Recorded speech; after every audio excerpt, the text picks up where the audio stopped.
arriving home from the hospital in COVID was a wild and crazy time. I was so excited to be back home. My son and his family, Katie and three children, had been locked in Peru. And Peru is one of the most, um, how would you put it, severely affected countries in the world. People have been dying. The city was in lockdown. You couldn't go to the store. You couldn't drive your car. One of you could go out at a time. My son David would actually put on a backpack and walk several miles to the grocery store to buy groceries because that's just the way things were. And he had had to get emergency American, government embassy special flight out for his family.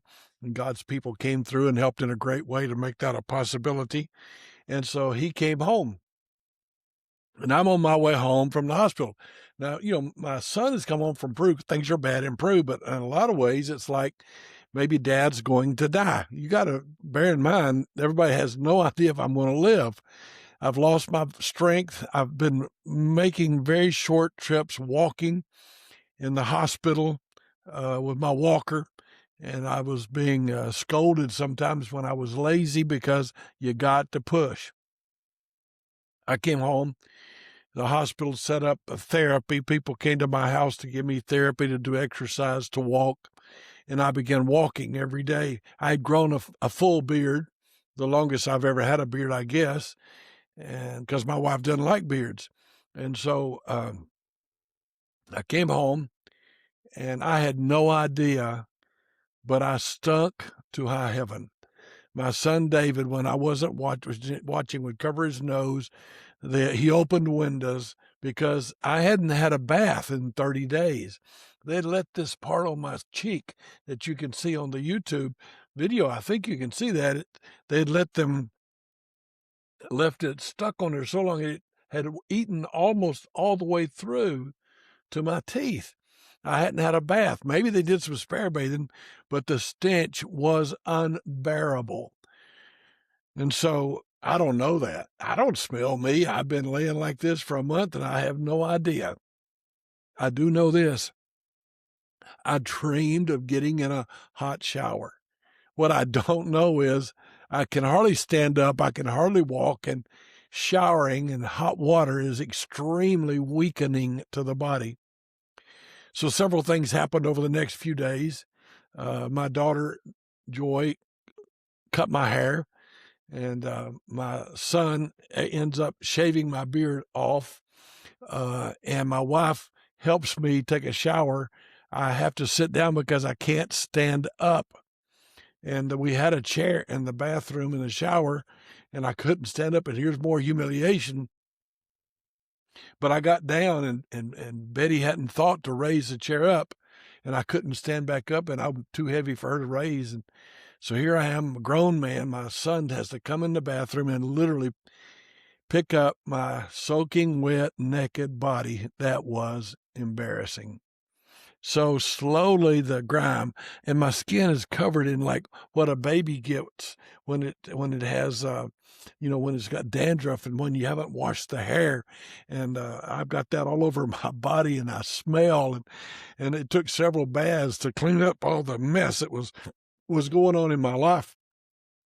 I stink. Now people are starting to come by and see me, but every day I start walking and working.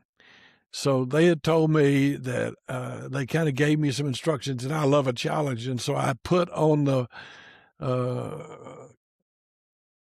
mantle, I put a number, and I don't remember if we were counting down or counting up, but I knew exactly how long they said I should be able to get back to it. And every day my grandchildren would change that number and to help me keep encouraged.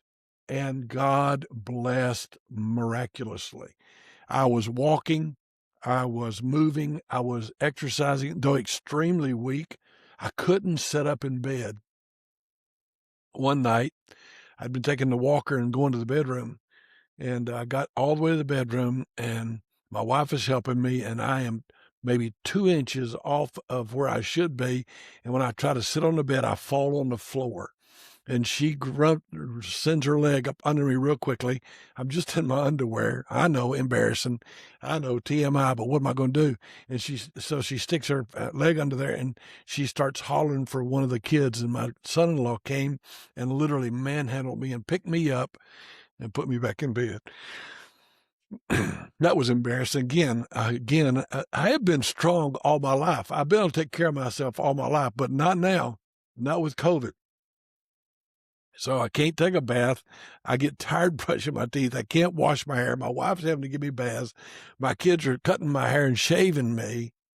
And I don't know how to explain it to you. It was a very difficult time. But you know what I did? I'd walk, and to get up into my pulpit where I was pastoring was 2 steps. And so I would walk to our stairs, and I would take 2 steps up and 2 steps down. Before it was over, I was climbing all the way to the top of the stairs, coming all the way back down, because I wanted to be back in the ministry. And the lady had told me in the hospital, people who know what they want to do and have a dream of what they want to do, they can usually get it. It's about your attitude.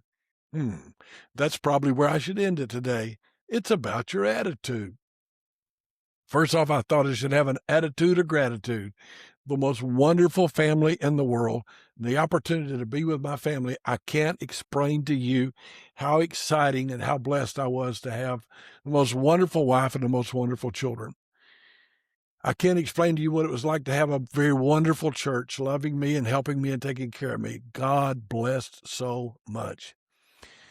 I can't explain to you what it was like to, even though the hospital had really kind of done a bad job on my cheek, they took care of me well, and I had recovered, and life was coming back to normal. It's an attitude. Don't give up. Don't quit. Don't whine. I have whined a lot in my life.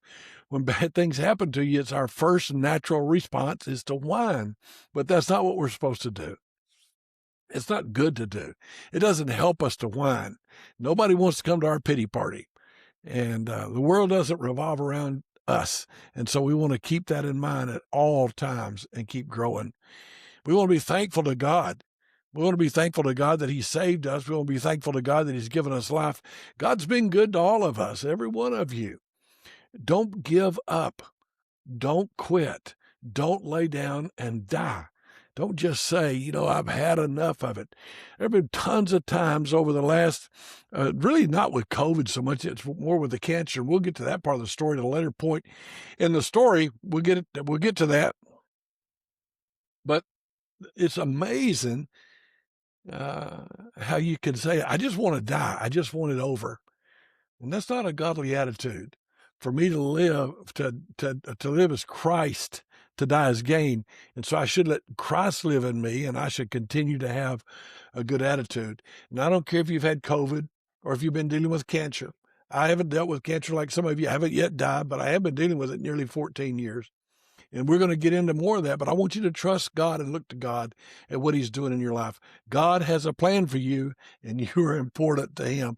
I'm important. You know what? If you're a believer, you're a wonderfully blessed child of God. And you ought to just say, man, I am God's beloved. Thank the Lord.